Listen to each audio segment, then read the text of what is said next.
Middle east में युद्ध अब एक नए और खतरनाक मोड़ पर पहुंच गया है। ताज़ा रिपोर्टों के मुताबिक ईरान ने इजराइल की दिशा में मिसाइलों और ड्रोन की एक नई लहर लॉन्च की है। कई शहरों में सायरन बज उठे, एयर डिफेंस सिस्टम सक्रिय हो गए और आसमान में इंटरसेप्शन की चमक दिखाई दी। ये सिर्फ एक हमला नहीं था, बल्कि एक संदेश था। ये युद्ध अब रुकने वाला नहीं है। इस बीच बड़ा सवाल ये उठ रहा है कि अमेरिका अब दो मोर्चों के बीच फंसता हुआ दिखाई दे रहा है। एक तरफ उसका सबसे करीबी सहयोगी इजराइल है और दूसरी तरफ ईरान है, जो लगातार जवाबी कार्रवाई कर रहा है। इस टकराव ने पूरे क्षेत्र को युद्ध के मैदान में बदल दिया है। रिपोर्टों के अनुसार ईरान ने इजराइल, खाड़ी देशों और अमेरिकी सैन्य ठिकानों की दिशा में बड़ी संख्या में ड्रोन और बैलिस्टिक मिसाइलें दागी हैं। कई हमलों को इंटरसेप्ट किया गया, लेकिन कुछ मिसाइलें अपने लक्ष्य के करीब तक पहुंचने में कामयाब भी रहीं। ये दिखाता है कि ईरान का मिसाइल और ड्रोन नेटवर्क कितना व्यापक और संगठित है। विश्लेषकों का कहना है कि ईरान की रणनीति सीधी टक्कर नहीं, बल्कि लंबी लड़ाई की है। इसे कई विशेषज्ञ एट्रिशन वॉर यानी थकाने वाली रणनीति कह रहे हैं। ईरान सैकड़ों सस्ते ड्रोन और मिसाइलें लॉन्च करता है।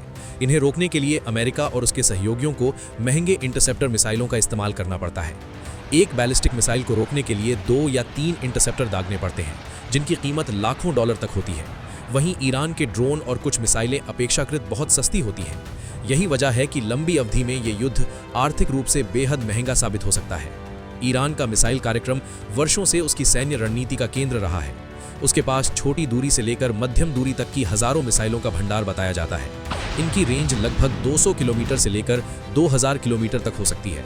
इसका मतलब है कि इजराइल और खाड़ी क्षेत्र में मौजूद कई अमेरिकी सैन्य ठिकाने इनकी पहुंच के भीतर हैं। इसके अलावा ईरान ने ड्रोन तकनीक पर भी भारी निवेश किया है। ये ड्रोन कम लागत वाले होते हैं और इन्हें बड़ी संख्या में लॉन्च किया जा सकता है। अगर सैकड़ों ड्रोन एक साथ छोड़े जाएं, तो एयर डिफेंस सिस्टम पर भारी दबाव पड़ सकता है। इस बीच अमेरिका भी लगातार जवाबी कार्रवाई कर रहा है। अमेरिकी और इजरायली वायुसेना ने ईरान के कई सैन्य ठिकानों को निशाना बनाया है। रिपोर्ट्स के मुताबिक इन हमलों का मकसद ईरान के मिसाइल लॉन्च सिस्टम, सैन्य कमांड नेटवर्क और रणनीतिक ठिकानों को कमजोर करना है। अमेरिकी सैन्य अधिकारियों का कहना है कि उनके पास वायु शक्ति की भारी बढ़त है। अत्याधुनिक फाइटर जेट्स, स्टेल्थ बॉम्बर्स और क्रूज मिसाइलों के जरिए वे लगातार ईरान के ठिकानों को निशाना बना रहे हैं। लेकिन इसके बावजूद ईरान के मिसाइल और ड्रोन हमले पूरी तरह रुकते हुए नहीं दिख रहे। इसी वजह से कुछ विशेषज्ञ सवाल उठा रहे हैं कि क्या ये युद्ध जल्दी खत्म होगा या फिर ये लंबा और महंगा संघर्ष बन सकता है। अमेरिका के भीतर भी इस युद्ध को लेकर बहस तेज हो रही है। Israel is the reason for this war. America does not want to fight this war for Israel. Let's go. Come on, let's go. For Israel, your inability.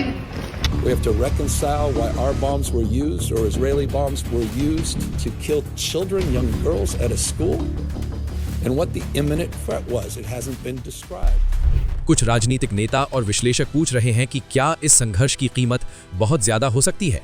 अगर युद्ध लंबा खिंचता है, तो इसका असर अमेरिकी अर्थव्यवस्था, राजनीति और वैश्विक रणनीति पर भी पड़ सकता है। सोशल मीडिया पर ईरान की ओर से कई वीडियो भी सामने आए हैं, जिनमें कथित तौर पर ड्रोन और मिसाइल उत्पादन सुविधाओं को दिखाया गया है। इन वीडियो का उद्देश्य स्पष्ट रूप से ये संदेश देना है कि ईरान के पास अभी भी पर्याप्त सैनिक क्षमता मौजूद है।